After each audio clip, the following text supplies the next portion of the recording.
Patricia G. Farías. Ejercicios para restaurar la función vocal.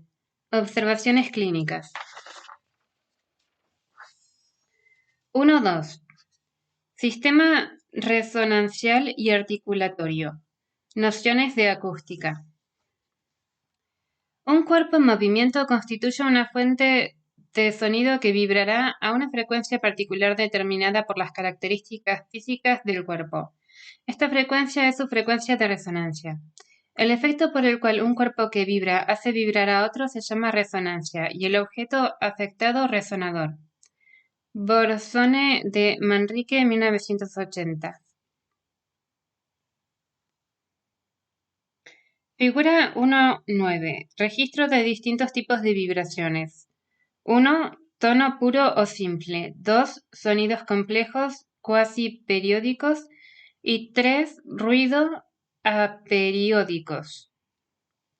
El diapasón produce un tono simple porque vibra a una sola frecuencia, pero la mayoría de los sonidos producen ondas complejas, es decir, formadas por varias frecuencias. El sonido producido por laringe es una onda compleja, la misma para todas las vocales, y es al atravesar el pabellón bucofaríngeo desde glotis a labios que el sonido inicial modifica su timbre adquiriendo el color vocálico que posee al salir de la boca. Hudson, 1965, Lechat, 1962. 1.2.1. Cavidad supraglótica e infraglótica. La porción que incluye las cavidades faríngea, oral y nasal junto con los elementos articulatorios constituye la cavidad supraglótica, mientras que los espacios por debajo de laringe, tráquea, bronquios, pulmones se llaman cavidades infraglóticas. Las cavidades faríngea y oral incluyen a los articuladores, labios, dientes, lengua, mejillas, paladar duro, alvéolos y paladar blando. Figura 1.10. Modificación del sonido inicial al atravesar el pabellón bucofaríngeo. Figura 1.11. Diferentes perfiles del tracto vocal en A. Vocal A. Pabellón faringobucal. En B. Vocal A nasalizada. Pabellón con doble salida vocal y nasal. En C. Sonido nasal. N. Pabellón faringo nasal. 1.2.2. Teoría de fuente-filtro, Fant, 1960. Se considera el aparato fonatorio como un sistema que convierte la energía aerodinámica de corriente continua en una energía acústica de corriente alterna. Borsone de Manrique, 1980, Morrison, 1996. Es un mecanismo complejo y el modelo establecido es un modelo lineal basado en la teoría de fuente-filtro, Fant, 1960. Según dicha teoría, la fonación se produce por la respuesta de un sistema de filtros, el tracto vocal, a una o más fuentes de sonido. El tracto vocal o cavidades resonantes actúa moldeando el sonido generado por la o las fuentes con los cambios de área que producen los movimientos de los articuladores. Varios de los elementos de la cavidad supraglótica se controlan a voluntad para modificar los sonidos glóticos o incluso producen nuevos sonidos. Los dos mecanismos principales para ello son el filtrado y la articulación. Mishara, 2001. La gratificación en la que se representan todas las frecuencias de vibración de un cuerpo y sus amplitudes se llama espectro de sonido. El filtrado actúa modificando el espectro del sonido en las cavidades resonanciales. Algunas bandas frecuenciales del espectro generado por las cuerdas vocales son enfatizadas constituyendo los formantes. La frecuencia de los formantes interrumpe la envolvente creando picos en su frecuencia, picos que serán característicos de cada sonido. 1, 2, 3. Fuentes de sonido, periódica y aperiódica. Siguiendo a Fant, 1960, Se consideran las siguientes fuentes. 1. Ausencia de fuente. 2. Fuente periódica. La fuente glotal, generada a partir de la vibración de cuerdas vocales al modular la corriente de aire pulmonar, origina una onda compleja periódica.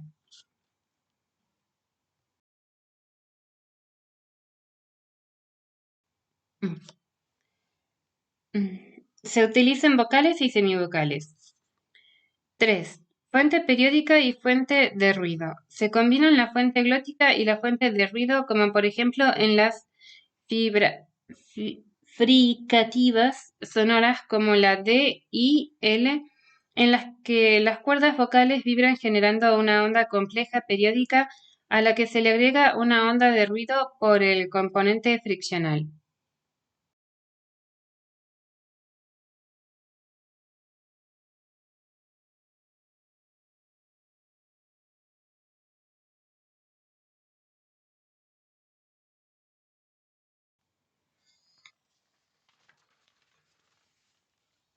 Cuatro. Fuente de ruido.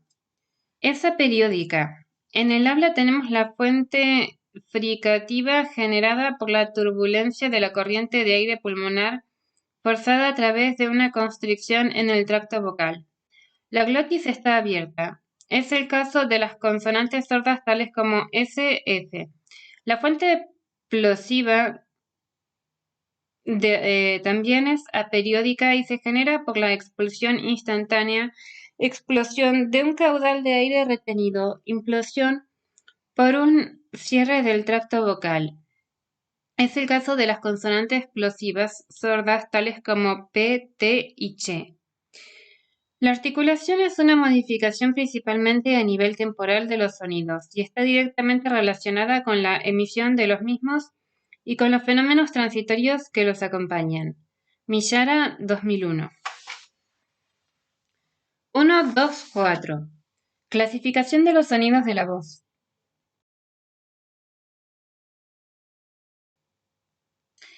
Según su carácter vocálico o consonántico, vocales, fonemas con vibración de cuerdas sin obstáculo en el tracto vocal. Consonantes, fonemas con o sin vibración de cuerdas pero con algún obstáculo en tracto vocal. Según su oralidad o nasalidad. Nasales, fonemas en los que el aire pasa por la cavidad nasal. Orales, fonemas en los que el aire sale por la cavidad bucal. Según su carácter tonal o no tonal. Tonales o sonoros, fonemas con vibración cordal. Sordos, fonemas producidos sin vibración cordal. Según lugar de articulación, consonantes. Bilabiales, oposición de ambos labios. Labiodentales, oposición de dientes superiores con labio inferior. Linguodentales, oposición de la punta de la lengua con los dientes superiores. Interdentales, ápice de lengua entre dientes. Alveolares, oposición de la punta de la lengua con la región alveolar. Palatales, oposición de la lengua con el paladar duro. Velares, oposición de la parte posterior de la lengua con el paladar blando. Glotales, articulación en la propia glotis. Según modo de articulación, consonantes. Oclusivos. La salida de aire por un momento se cierra completamente. Fricativos. El aire sale atravesando un paso estrecho. Africados. Oclusión seguida de fricación. Laterales. La lengua obstruye el centro de la boca y el aire sale por los lados. Vibrantes.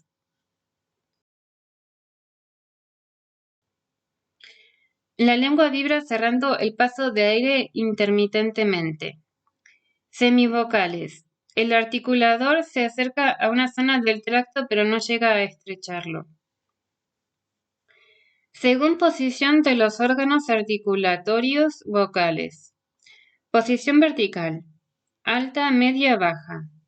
Posición horizontal. Anterior, central, posterior. Según duración.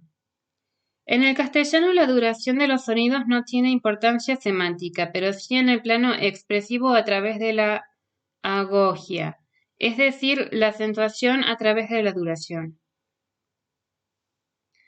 1, 2, 5. Triángulo vocálico. En fonética se emplea el llamado triángulo vocálico que diseñó Hellweg en el siglo XVIII para representar el punto de articulación de las vocales haciendo uso de dos dimensiones, un eje vertical correspondiente al grado de abertura bucal y un eje horizontal correspondiente a la parte de la lengua que queda afectada. De tal manera, según cómo se posicione la lengua, el tracto vocal presentará una constricción en distintos lugares. En el paladar duro para las vocales I y E, en el vello del paladar para la U, en la faringe superior para la O y en la faringe inferior para la A. El estrechamiento dividirá el tracto vocal en dos cavidades, una anterior y otra posterior, que resonarán juntas o independientes si la constricción es muy amplia o muy estrecha respectivamente. Las distintas conformaciones del tracto vocal originarán distintos formantes vocálicos.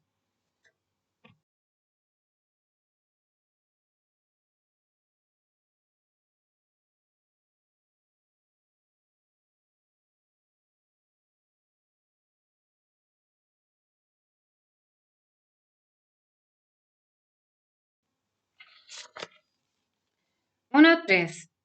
Sistema respiratorio. La correcta respiración es un pilar básico en la producción normal de la voz y el habla. Por ello, en el tratamiento de cualquier disfonía se dará importancia a la readaptación del mecanismo respiratorio puesto en función de los sonidos.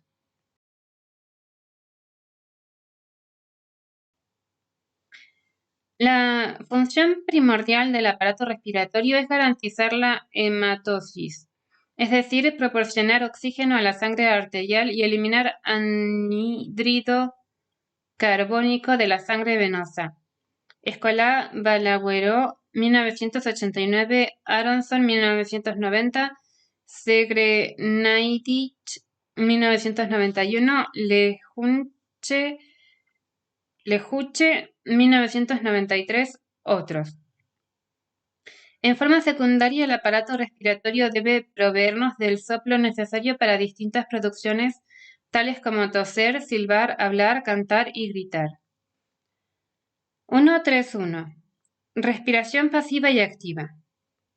La respiración pasiva, organismo en silencio o reposo, consta de un tiempo inspiratorio y otro expiratorio, separados por pausas. En la inspiración, la laringe desciende y se ensancha, por tratarse de un sistema elástico músculo-ligamento cartilaginoso. La caja torácica aumenta de tamaño y los pulmones se expanden merced a su elasticidad. Las fuerzas responsables del descenso son, por un lado, la contracción de los músculos infraíodeos y, por el otro, la fuerza de tracción de la tráquea hacia abajo merced a la contracción diafragmática que no solo tira de las bases pulmonares hacia abajo a través de la pleura parietal, sino que también abre la caja torácica en sentido transversal, anteroposterior y lateral. Al aumentar los pulmones de tamaño, el aire contenido dentro de ellos logra más espacio, por lo que desciende la presión intrapulmonar en relación a la presión atmosférica.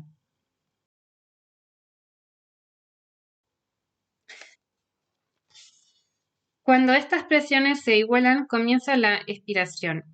El retorno a la posición de equilibrio de todas estas estructuras se produce de una forma pasiva. Así disminuye el tamaño del tórax y los pulmones sufren un retroceso elástico que origina el aumento de la presión intrapulmonar, reiniciándose el ciclo respiratorio. El músculo inspiratorio más importante es el diafragma. En una respiración tranquila desciende alrededor de 1 centímetro, pero en una inhalación forzada puede descender hasta 10 centímetros. Aronson, 1990. La inspiración ocupa 1/3 de la respiración completa y la expiración 2/3. La respiración se vuelve activa en el intento fonatorio cambiando radicalmente. La primera diferencia es que en la respiración pasiva usamos del 10 al 15% del total del volumen pulmonar o 0,5 litros de aire durante cada inhalación y exhalación. Para hablar usamos un 20% del total o 1,2 a 1,5 litros de aire, lo cual es una porción moderada del rango medio del volumen de aire. Hickson, 1973, citado por Aronson. La segunda diferencia es la frecuencia respiratoria. En respiración pasiva es de 16 a 18 ciclos sobre minuto y cada ciclo toma de 2 a 3 segundos, mientras que en fonación la frecuencia declina dramáticamente dependiendo de la duración de la frase. La expiración para el habla puede extenderse a 40 segundos con un número promedio de ciclos respiratorios que decrecen a 8 ciclos sobre minutos, mientras que en respiración pasiva la inhalación y la expiración movilizan volúmenes aproximados. Durante el habla, la inspiración consume solo el 10% del ciclo total, mientras que la expiración ocupa el 90%. En la respiración pasiva solo se activa la fase inspiratoria, es decir, que interviene la actividad muscular, mientras que la fase expiratoria ocupa por retorno a la posición de reposo por influencia de fuerzas de elasticidad torácicas y pulmonares. La inspiración para el habla requiere la acción del diafragma y de los músculos intercostales externos, cuando se necesita forzar la entrada de aire o también en muchos pacientes disfónicos se utilizan músculos accesorios o suplementarios para facilitar la elevación de la caja costal. Músculos perilaríngeos, tales como los esternocleidomastoideos. Recordemos cómo el paciente difónico típico ensancha lateralmente su cuello en el acto inspiratorio prefonatorio, dando la sensación de ahogo. En la expiración para el habla participan dos grupos musculares, los intercostales internos y los músculos abdominales. La conducta del sistema respiratorio está fuertemente influenciada por la posición adoptada por el cuerpo, supina, sentado o parado, y por la actividad que requiere su disposición, respiración pasiva o activa fonatoria. Teniendo en cuenta estas consideraciones, el enfoque clínico de la rehabilitación respiratoria acepta el trabajo en las diferentes posturas. Hoyt, 1995. En las disfonías hiperfuncionales, los clínicos comienzan a trabajar en posición supina, por un lado por la relajación que promueve esta postura y por el otro por hacerse de esta manera el patrón respiratorio más natural. Luego se pasa a trabajar con el paciente sentado y parado. El efecto de la gravedad en el aparato respiratorio es diferente en la posición supina.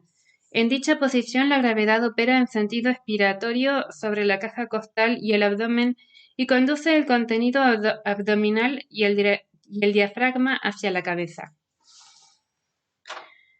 1.3.2. Tipos respiratorios.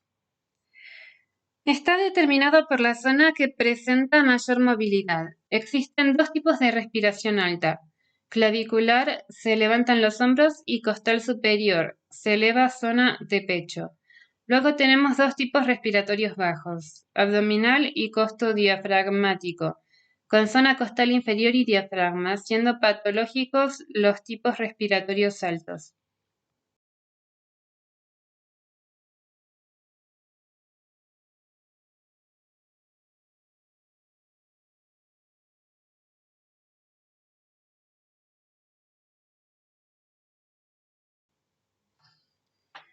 Uno, 3.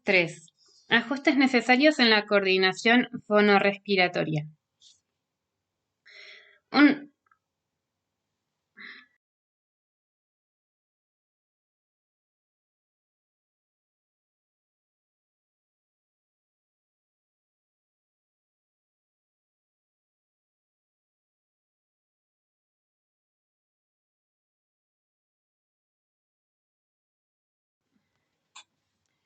requerimiento básico para hablar o cantar es prolongar la fase expiratoria. Contrariamente, los pacientes suelen creer que tomando más aire que el habitual lograrán mejores sonidos, basándose en la presunción, errónea por cierto, de que la acumulación de aire los salvará de la necesidad de nuevas tomas, llegando con facilidad al final de la frase que desean expresar. Los clínicos vocales coinciden en que el tipo respiratorio requerido tanto para el habla como para el canto es el costodiafragmático, ya que mueve volúmenes respiratorios óptimos y permite la adecuación del flujo de aire a la función laríngea. La respiración alta, torácica o clavicular se descarta por ineficaz. La presión subglótica y el promedio de salida de aire por laringe deben ser relativamente estables como para mantener una frecuencia fundamental y un nivel de intensidad regularmente estables. Bone, 1989. Los cambios de altura tonal y de intensidad generarán cambios en la presión subglótica y en el promedio de salida de aire, y viceversa. En frecuencias más graves o bajas, menos ciclos vibratorios, hay menor resistencia glótica a la salida del aire, menor presión subglótica, por lo que sale más aire.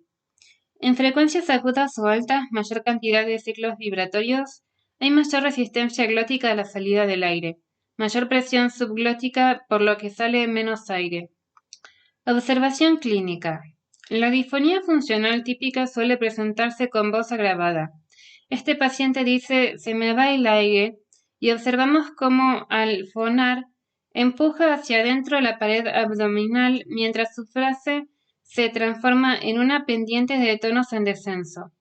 En ocasiones, al trabajar la curva entonativa, logra frenar ese escape de aire en función de los agudos agregados. Es decir, que tal vez podrá llegar al manejo de presión aérea desde el cambio tonal. Pedirle tonos más agudos, por ejemplo, con interrogaciones. En otras ocasiones, cambiando el enfoque de la consigna, le pedimos que incremente la contracción diafragmática, mayor presión, para lograr el ascenso tonal. El método del acento, ver capítulo de ejercicios, pone el énfasis en las contracciones diafragmáticas, lográndose un ascenso indirecto del tono. En lo que respecta a la intensidad, se considera que el promedio de salida de aire aumenta cuanto más intensa es la fonación. 1, 3, 4. Apoyo diafragmático. La meta del apoyo es dirigir en forma consciente y adecuada la corriente expiratoria, para lograr una óptima función de la laringe y una prolongación de la expiración en el sentido de un mantenimiento lo más largo posible de la posición inspiratoria. Seidner y Wendler, 1982. Hudson ha descrito de una manera inmejorable el mecanismo del apoyo. El sujeto efectuará una inspiración profunda, de tipo abdominal, dejando la pared torácica en reposo. Esta inspiración es proseguida hasta provocar un muy ligero levantamiento de la pared torácica. Llegando a este punto, el sujeto cierra su glotis, marca si quiere una inapreciable pausa y emite el sonido deseado. Durante la emisión del sonido debe mantener la posición inspiratoria y notablemente la postura torácica muy ligeramente levantada.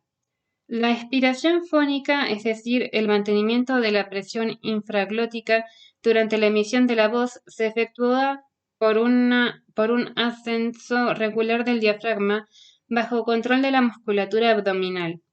Desde que la pared torácica al final de la expiración comienza a descender, la emisión del sonido no es más sostenida y no debe proseguirse sobre la fase expiratriz terminal, la voz cantada. Dice Schultz-Coulon, 1997, que la expresión soporte respiratorio llamada apogeo en la enseñanza del canto consiste en el empleo inicial de fuerzas antagónicas inspiratorias y el intercambio cíclico entre la actividad de inspiración con la de expiración, dependiendo de las fuerzas elásticas opuestas. 1, 3, 5. Defectos respiratorios funcionales. Los defectos respiratorios fonatorios, dice Schultz-Coulon, Comprenden aquellos movimientos respiratorios que no transcurren a lo largo de las líneas de relajación. 1. Acentuación de la respiración torácica o de la respiración abdominal. Es habitual en trastornos vocales observar una respiración torácica aumentada, con elevación de cintura escapular y en casos extremos respiración paradojal o invertida, retracción de pared abdominal en inspiración. La causa de que se acentúe en forma frecuente la respiración torácica es que cada condición de tensión y excitación origina un movimiento profundo de respiración costal. La acentuación de lo abdominal es rara, pero si la encontramos es en cantantes entrenados con técnicas incorrectas. 2. Mantenimiento de una posición de respiración inspiratoria durante la posición de reposo y/o durante la fonación, por lo que el movimiento expiratorio se ve interrumpido. Es evidente la imposibilidad de relajación total. En muchos de estos pacientes solemos escuchar, si estamos muy atentos, un ruido sordo similar a un carraspeo áfono, indicador de abandono muscular glótico del aire retenido. Este defecto podría ser acompañado a nivel glótico de una aducción aumentada o hiperaducción. 3. Expiración exagerada durante el habla, ayudando innecesariamente a las fuerzas elásticas de retracción crecientes. Este fenómeno se observa, según Coulon, en personas tensionadas psíquicamente y en exceso de parloteo. Puedo agregar que suelen ser aquellos pacientes con una tendencia natural al empuje, pero no solamente del aire, sino también de la voz, de los sonidos, con fricativas remarcadas, del cuerpo, extensión cervical e incluso en personalidades típicas de avasallamiento. También debe considerarse que los músculos expiratorios abdominales, serratos, posteriores, inferiores, suelen estar sobreentrenados, pues pertenecen a sistemas funcionales de supervivencia, toser, defecar, etc., y apoyan las funciones corporales de fuerza hacia afuera, arrojar, empujar. Parussell citando a Rabine, 1999. 4. Frecuencia respiratoria muy acelerada durante el habla, de origen orgánico, insuficiencia glótica por lesión o como expresión de excitación psicomotriz. 5. Índice de movimiento irregular y variable, entre la respiración torácica y abdominal sobredimensionada por la introducción de una fuerza muscular activada innecesariamente.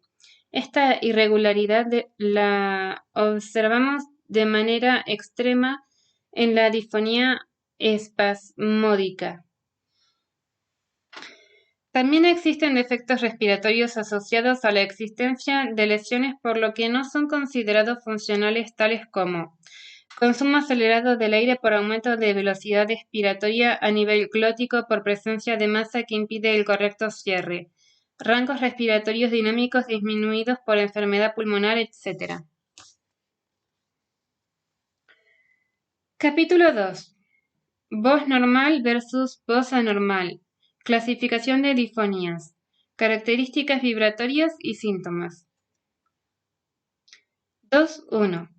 Eufonía. Voz normal, disfonía, voz anormal. En muchas ocasiones ocurre en la clínica diaria que al comentar al paciente que lo escuchamos disfónico, nos responde: no estoy disfónico, esta es mi voz. Cabe preguntarnos: A.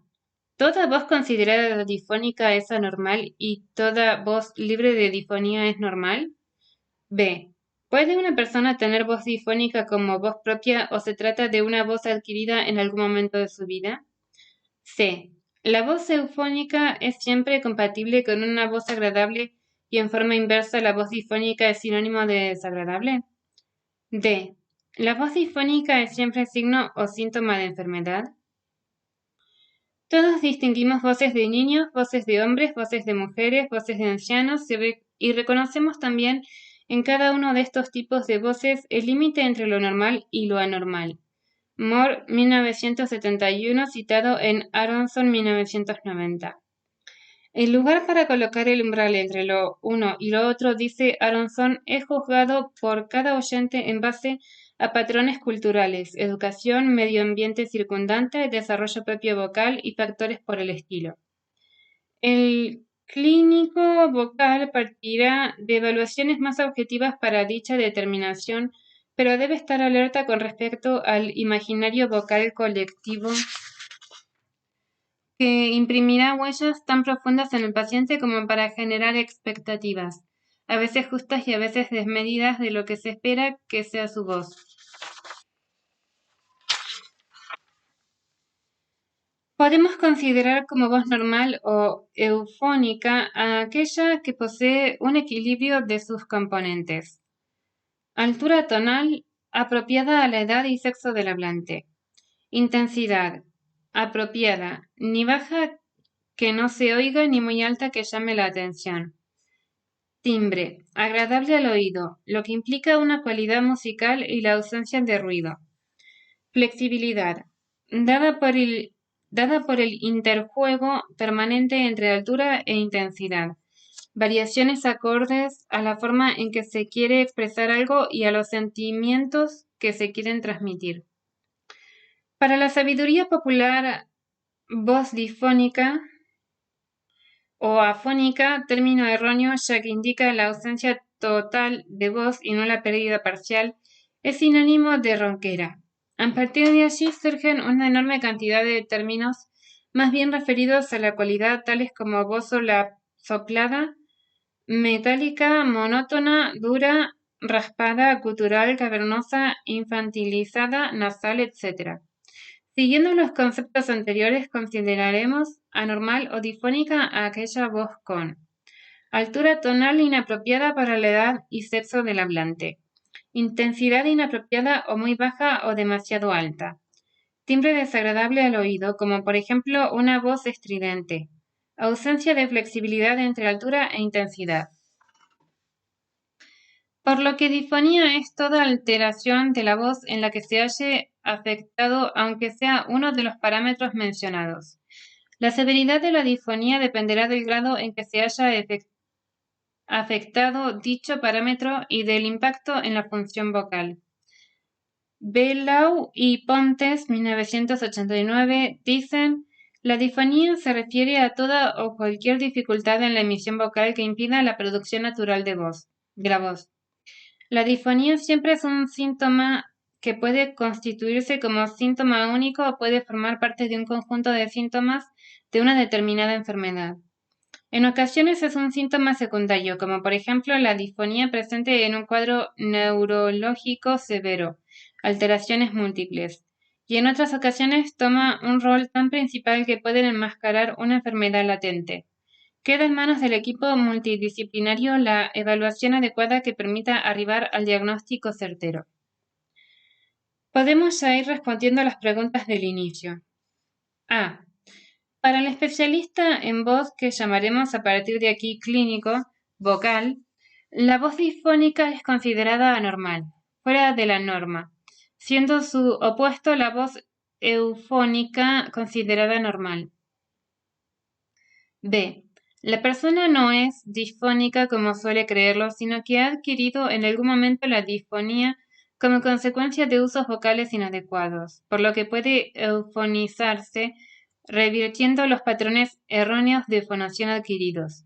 Cabe la salvedad de aquellas disfonías congénitas originadas por ende en patologías congénitas de laringe, donde sí podríamos considerar que la persona es disfónica. Ejemplo: disfonía por sulcus. C. Como lo hemos mencionado, existe un imaginario vocal colectivo, que determinará lo que se espera escuchar de una voz. Mi experiencia clínica me permitió observar que el concepto de agradable se asocia con el de seducción, y luego se consideran más seductoras las voces graves o agravadas. Si tenemos en cuenta que en la mayoría de las disfonías la voz se agrava por reducción del patrón vibratorio, es común considerar sexy a la voz difónica. Es decir, que muchas voces difónicas son consideradas agradables, así como algunas voces normales son consideradas desagradables. De tal forma me he encontrado con mujeres con cuerda de soprano que ante el señalamiento social de voz de pito han intentado consciente o inconscientemente agravar su voz generando así molestias vocales que la llevaron a la consulta. D. Si bien la disfonía no es una enfermedad en sí misma, puede ser un signo o síntoma de enfermedad subyacente, y son el médico otorrinolaringólogo y el clínico de la voz los que estarán atentos a los cambios que se producen. Toda disfonía repentina de más de 15 días de evolución debe ser evaluada. Una disfonía que empeora con el correr de los días puede ser el síntoma primario de una lesión tumoral. Obviamente, en estos casos el criterio estético pierde relevancia. De todas maneras, quisiera compartir un caso que creo importante en cuanto a la consideración por parte de los profesionales de la salud acerca de lo que es y lo que no es prioritario.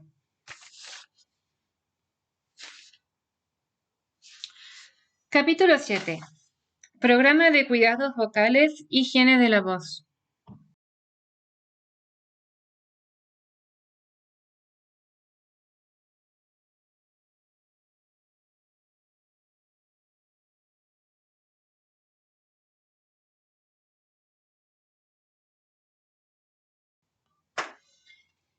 Al llegar el paciente a la consulta, luego de la evaluación, recibirá una devolución de la entrevista en la que explicaremos el mal uso vocal registrado en su caso particular y los abusos vocales al que puede estar expuesto a diario. Se le darán una serie de indicaciones, algunas de las cuales son generales para todos los pacientes. Ejemplo, no carraspear, y otras se adaptarán según los hábitos del consultante.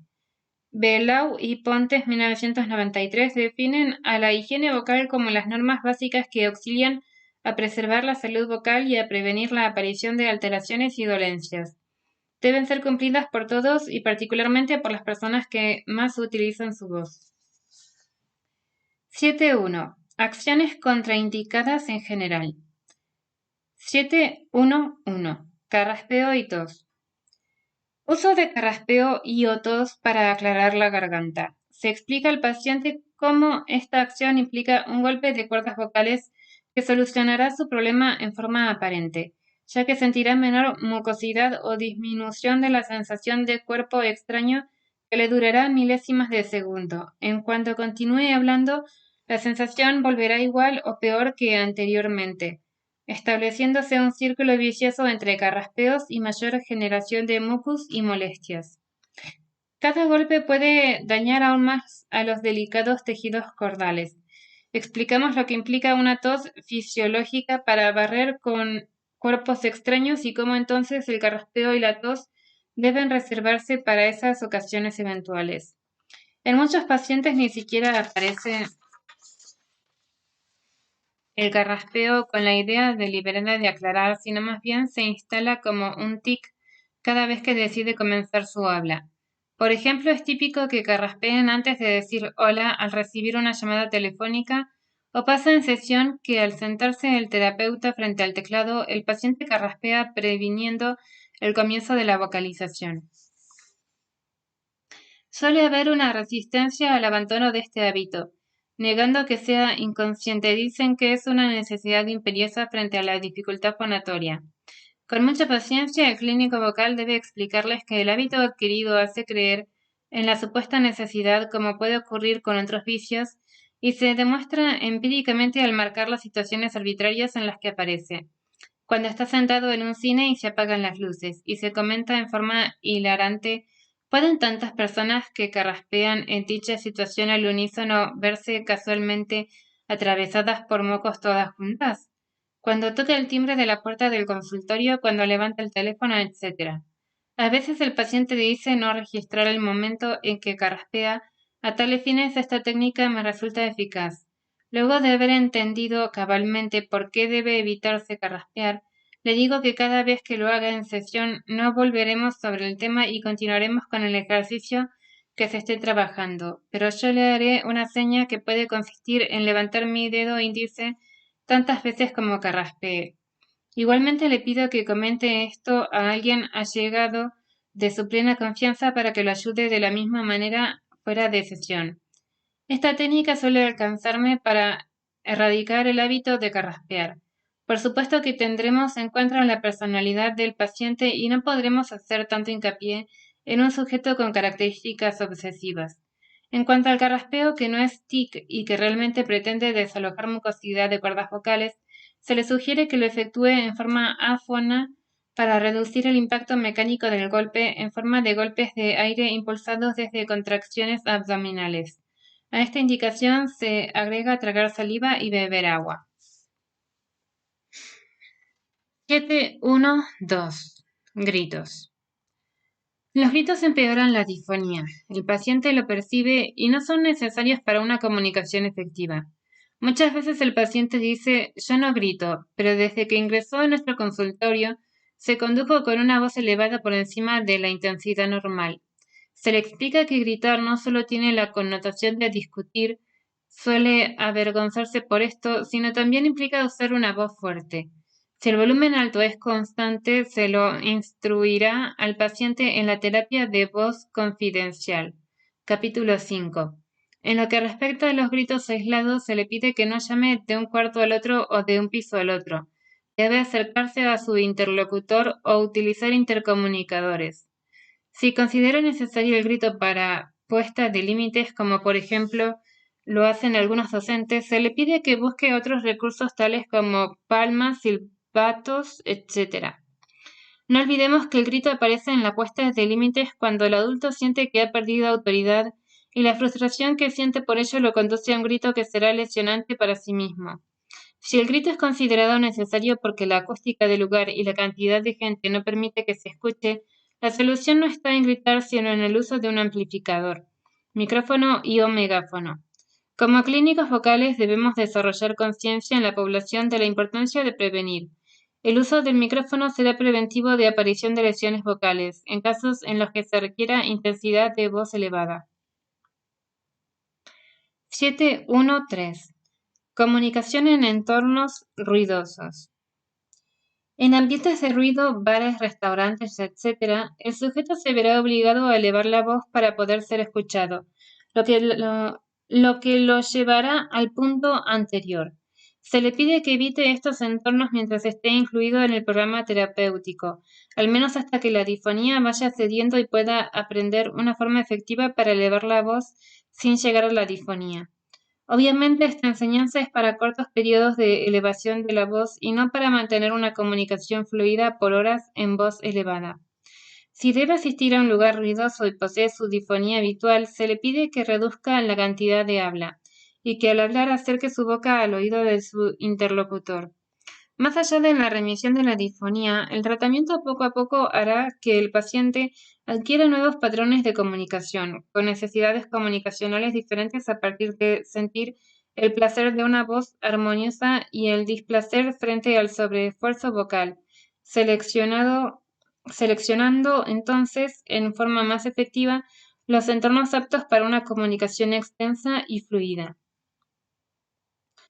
7.1.4. Uso de la voz simultáneo a actividades de esfuerzo. Al explicarle al paciente las diferentes funciones que cumple la laringe, se hablará de la laringe como centro de fuerzas y el cierre glótico que se efectúa para almacenar aire pulmonar. Si acompaña ese sobrecierre cordal con vibración cordal, fonación, podrá lesionar a las cuerdas vocales con facilidad, o bien fijar un patrón fonatorio de hiperaducción en cada intento fonatorio. Este sobrecierre puede darse al levantar pesas, al levantar cualquier objeto pesado, etc. 7.1.5. Imitación de voces. Algunos pacientes tienen el hábito de jugar con su voz imitando sonidos tales como el rugido del león, el sonido del delfín o algún cantante en particular. Esto puede conducirlos a acciones musculares forzadas que lesionen el sistema de producción vocal. 7.1.6.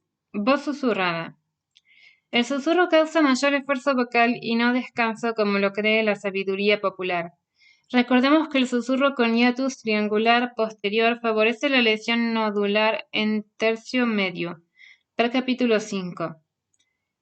7.1.7. Uso de la voz durante procesos de enfermedad. Si el paciente atraviesa por alguna faringitis o laringitis, debe efectuar reposo de voz. 718. Uso de productos nocivos. Son contraindicados cigarrillos, drogas, alcohol. El consumo prolongado de tabaco engrosa el epitelio superficial y acarrea metaplasia escamosa, edema e inflamación submucosa. El alcohol causa irritación en todo el tracto vocal. Las drogas como la cocaína lesionan cualquier región del tracto con la alteración vocal consecuente. 719. Exceso de habla. Es habitual que el paciente difónico de causa funcional sea un conversador nato. Se sugiere con suma cautela reducir la cantidad de habla a lo necesario, ya que para ese paciente su necesario suele ser mucho más que lo aceptable para la salud vocal. Tienen por lo habitual un discurso muy florido y admiten irse por las ramas y perder el hilo de la conversación. Dada la implicancia psicológica de este tipo de comportamiento, el clínico de la voz le pedirá reduzca su habla sin herir susceptibilidades. Otro dato interesante que podemos notar es que tienden a no hacer silencios y llenan los mismos con alguna muletilla, o sea, digamos que, sabes, etc. Si se los marcamos, siempre dejaremos perfectamente en claro que no estamos corrigiendo el uso del idioma en sí, sino que estamos marcando el exceso dañino de funcionamiento laringio que puede ser evitado. 7.1.10. Uso excesivo del teléfono. El reflejo clocteorrecurrencial es responsable del aumento del tonismo cordal, sobre todo con la llegada del estímulo más directa al oído como se da en el uso del teléfono. Se sugiere al paciente, si está dentro de sus posibilidades, que utilice la modalidad manos libres y que limite el tiempo de habla. El presente texto no abordará las difonías profesionales que se abordarán en un segundo texto, dada la profundidad del tema. Docentes, locutores, cantantes, deportistas, telemarketers, animadores, conferencistas, ejecutantes de instrumentos de viento, etc. 7.2. Indicaciones preventivas. 7.2.1.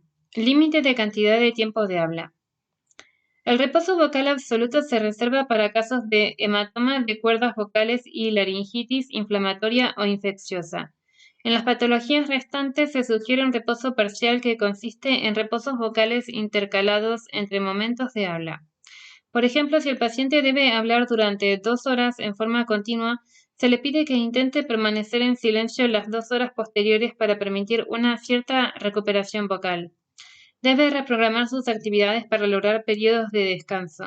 Si, por ejemplo, tiene que dar 3 horas continuas de clase, evita encontrarse con conocido a la salida para hablar otro tanto.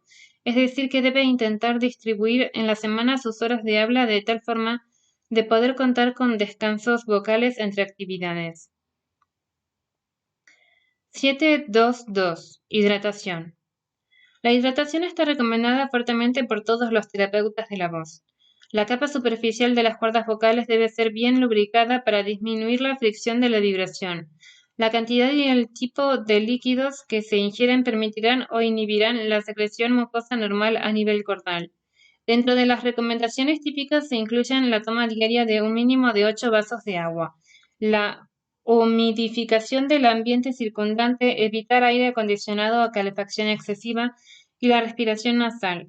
Además, se recomienda evitar los deshidratantes tales como el cigarrillo, el alcohol, la cafeína, los antihistamínicos, los ansiolíticos, los descongestivos, los sprays nasales y la respiración vocal. En muchas ocasiones los pacientes se quejan de sentir mucosidad espesa en laringe, cuando lo que ocurre en realidad es un incremento indeseable de la viscosidad del mucus, como consecuencia de ingesta mínima de líquido y tal vez cafeinado. Berdolini, Marston y colaboradores, 1994, consideran que el tratamiento de hidratación puede usarse para prevenir y tratar patologías específicas laríngeas, tales como nódulos y pólipos. Se asume que este tratamiento reduce la viscosidad del tejido de la cuerda vocal. Proponen una hidratación directa con la humidificación del ambiente e inhalación de vapor de agua o solución salina.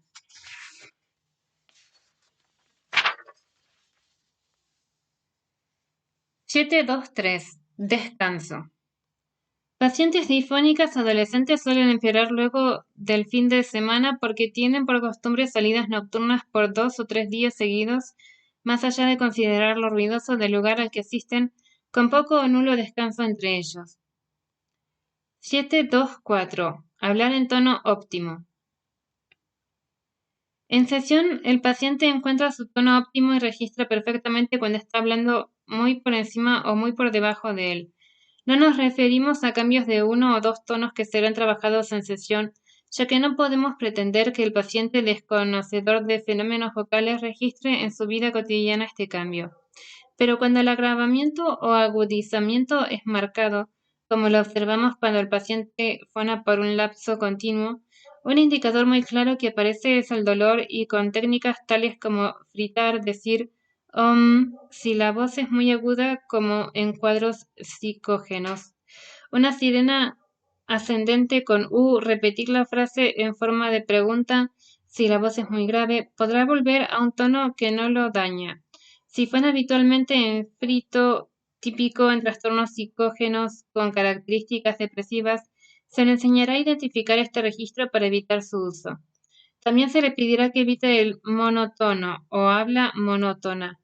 Nos referimos a trastornos funcionales y no neurológicos, en los que la longitud cordal y patrón vibratorio no varían, perdiéndose poco a poco la elongación cordal. Asimismo, la monotonía lleva a un descenso progresivo del tono con descenso del final de frase y establecimiento de un nuevo monotono más grave aún que el anterior. 7.2.5. Atención a síntomas de fatiga vocal. Tifonía, dolor, molestia, necesidad de carraspear, sequedad.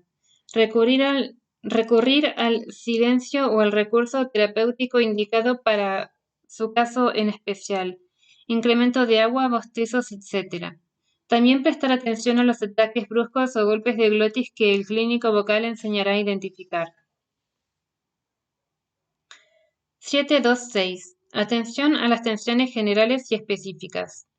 Extremidades tensas, contracción de abdomen habitual en sujetos que tratan de ocultar panza, nuca tensa, entrecejo fruncido, mandíbula y muelas apretadas, etc. 7.2.7. ¿Cómo gritar en caso de necesitarlo?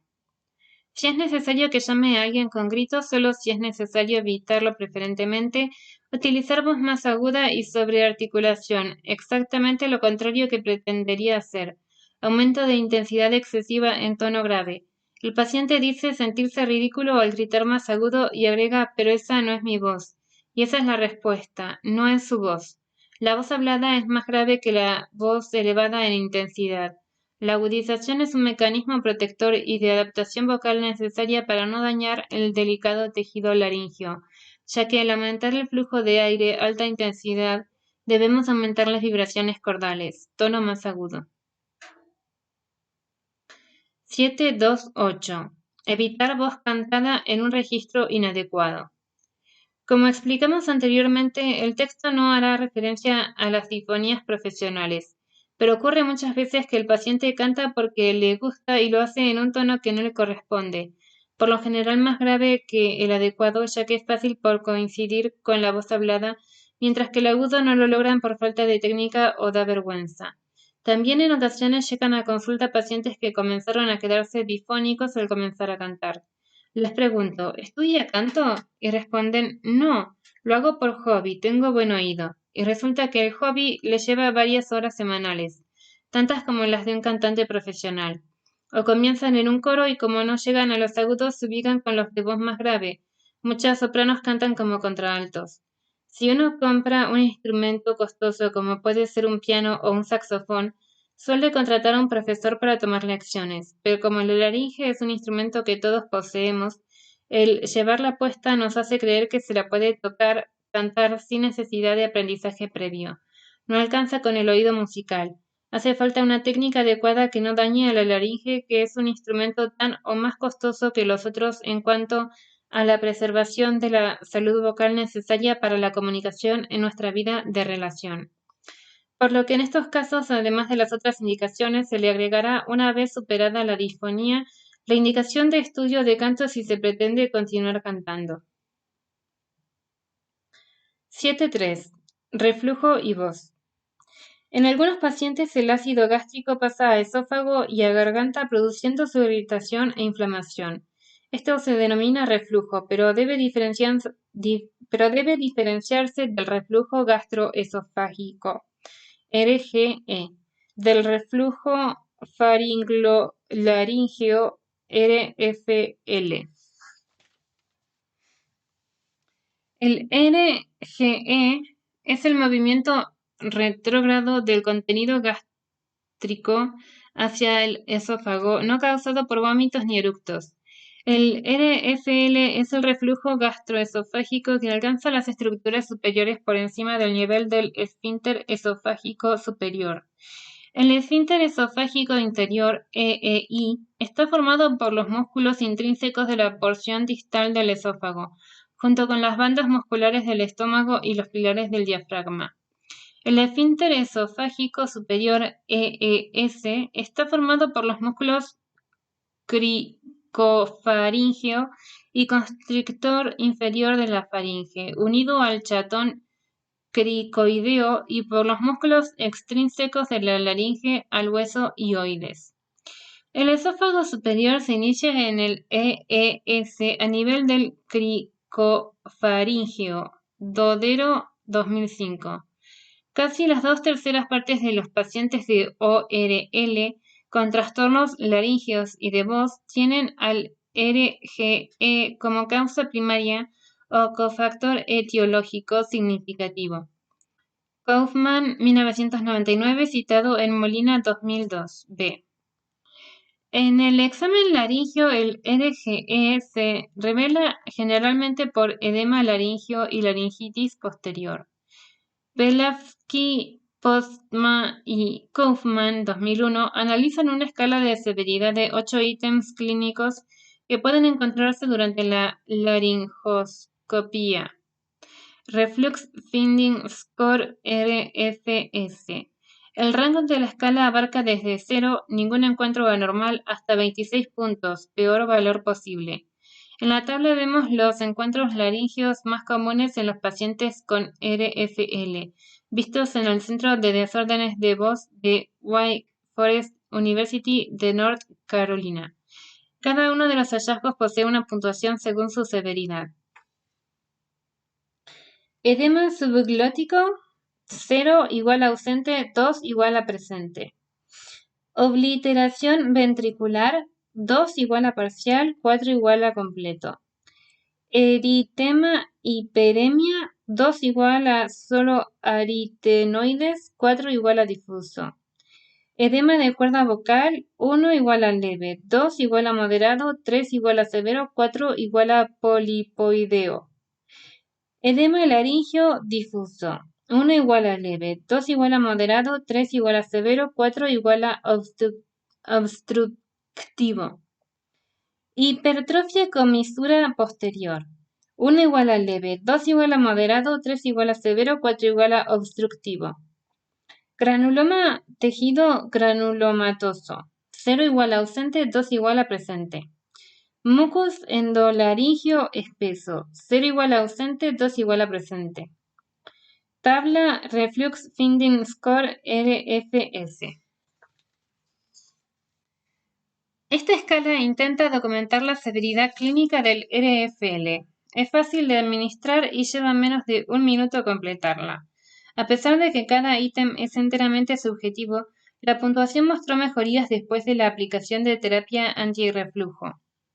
Los síntomas del RFL pueden ser tos, carraspeo, fatiga vocal, exceso de mucosidad, mal sabor en boca, ardor, sensación de cuerpo extraño en garganta y disfonía con voz muy opaca. Cuando los síntomas del RGE son severos, el paciente puede tener complicaciones como estenosis, sangrado, esófago de Barrett y procesos malignos, Jackson Menaldi 2002. Los factores de riesgo en la génesis del reflujo son alcohol, café, dieta, tabaco, obesidad y estrés. La terapéutica es farmacológica e higiénica. Las medidas higiénicas consisten en evitar las comidas abundantes de noche, no acostarse antes de 2 horas posteriores a la última ingesta, comer más veces por día en pequeñas cantidades, masticar adecuadamente, hacer ejercicio físico en general y caminar después de comer, evitar el sobrepeso y las ropas ajustadas, evitar inclinarse después de comer, levantar la cabecera de la cama, no con almohadas sobre el colchón, sino con tacos bajo la cabecera de unos 10 a 15 centímetros.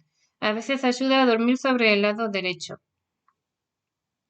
Dieta. Evitar ingesta de grasas, picantes, fritos, dulces, sobre todo chocolate y menta, cítricos, gaseosas, embutidos, cebollas, tomate sin piel y sin semillas, condimentos fuertes, mate, café, alcohol. Ingerir bastante agua. Evitar el cigarrillo. El tratamiento farmacológico consiste en inhibidores de la bomba de protones en casos más severos, omeprazol, lansoprazol, etc. Antagonistas de receptores H2 de la histamina y antiácidos en casos leves. En casos de falla del tratamiento médico puede indicarse cirugía. Los detalles médicos exceden el presente texto. Lo importante para el rehabilitador es considerar que algunas disfonías pueden presentarse como resultado del reflujo y apenas el paciente modifica sus hábitos de vida según la indicación del foniatra, modifica los síntomas vocales. Algunos pacientes profesionales de la voz, educados técnicamente, creen estar atravesando un periodo de crisis vocal que los lleva a disfonías. Cuando efectuamos la amnesis, la descripción de sus hábitos dietarios, mucha gaseosa, mucho café, chocolate, etc., bebidas, cenan tarde y se acuestan enseguida, y descripción sintomática, perdifonía cuando se levantan ardores, etc., nos orienta hacia una disfonía producto del RFL. Le damos las indicaciones pertinentes y suele asistir a la segunda sesión sin sintomatología.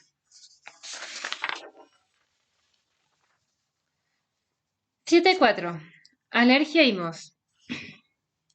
La reacción alérgica provoca en el epitelio la liberación local de histamina o de sustancias similares, las cuales van a lograr un aumento de la permeabilidad capilar y arteriolar y una inhibición considerable de los esfínteres capilares. Esto crea una importante fuga de líquidos a los tejidos que se traduce en la práctica por edema. Por lo tanto, puede producir alteraciones en uno o en varios de los niveles del sistema fonatorio. Molina 2002a. Las alergias respiratorias que comprometen a las vías aéreas pueden motivar la consulta profesional de la voz. En la región nasal puede haber rinitis alérgica, con o sin poliposis nasal, con estornudos, rinorrea, prurito, etc. Esta respiración nasal lleva a la respiración bucal. También puede haber laringitis y faringitis alérgica con síntomas como tos, sequedad, irritación de garganta y carraspera. No se conoce ningún proceso fisiopatológico que ocurra dentro de las cuerdas vocales, pero sí se sabe que el epitelio nasal produce una secreción de moco más abundante y molesta. Jackson 2002. El edema de cuerdas vocales puede estar asociado con laringitis alérgica. Satalov dice, cualquier irritante de la mucosa puede interrumpir el delicado mecanismo vocal. Satalov 1991, Molina 2002. Será importante en un paciente difónico que presente cuadros de laringitis, sinusitis, tos o problemas respiratorios recurrentes que el equipo multidisciplinario detecte si tiene alergia para efectuar el tratamiento médico correspondiente. Además, dice Jackson 2002, se debe estar informado de los tipos de alergia que pueden afectar a la población teniendo en cuenta las regiones climáticas. Polen, hongos, ácaros del polvo, etc. Los principales alérgenos en Argentina son Molina 2003, ácaros del polvo doméstico que predominan en grandes ciudades como Rosario, Córdoba, Santa Fe y Buenos Aires, polenes y alérgenos de animales frecuentes en zonas rurales, En climas más fríos y secos, menor sensibilidad a ácaros y mayor a hongos y pólenes. Ejemplo, La Rioja, San Juan y Catamarca. En Buenos Aires el polen de los plátanos está presente en septiembre y octubre. Como lo expresamos en otras partes del presente texto, el clínico vocal tiene que estar lo más informado posible para orientar mejor al paciente en el tipo de tratamiento a seguir. 7.5. Medicación y voz. Al interrogar al paciente abordaremos su historia clínica general, enfermedades no necesariamente vinculadas con el síntoma, qué medicación toma habitualmente, prescrita por su médico y o automedicada, y advertiremos los posibles efectos secundarios que puede acarrear dicha medicación. También preguntaremos sobre su sensibilidad a ciertos fármacos, alergias. La voz podrá verse afectada por medicamentos que producen sequedad, ya que disminuye el componente de agua en la secreción, por lo que se torna más viscosa, con subsecuente tos y carraspera. Antihistamínicos en pacientes alérgicos, prescriptos solos o en combinación con descongestivos. Simpaticomiméticos, prescriptos por ser descongestivos. Vasoconstrictores anticolinérgicos, ejemplo, drogas para Parkinson dan sequedad de boca. Antidepresivos tricíclicos hipotensores disminuyen la resistencia al traumatismo del esfuerzo vocal. Los mucolíticos consiguen que haya una menor adherencia epitelial del moco, por lo que se predispone al traumatismo vocal, disminución de la adherencia del epitelio de ambas cuerdas y favorece el paso de moco por glotis. También pueden provocar sequedad laríngea como efecto colateral los siguientes medicamentos: antitusígenos centrales que se recomiendan para la tos irritativa, codeína, dextrometorfano. En procesos inflamatorios se emplean antiinflamatorios no corticoides, fenilbutazona, ibuprofeno, naxopreno, ketoprofeno, indometacina, ketorolaco, diclofenaco y piroxicam. Cuando se necesita acción antiinflamatoria puntual y enérgica, se emplean corticoides. Prednisona, prednisolona, deflazacort. Pino 2001, Covetta, Marco en Jackson, Menaldi 2002. Según Covetta Marco, como medidas coadyuvantes, las más útiles son los BAOs con hojas de eucaliptus y los aerosoles con ambroxol y suero. Fin.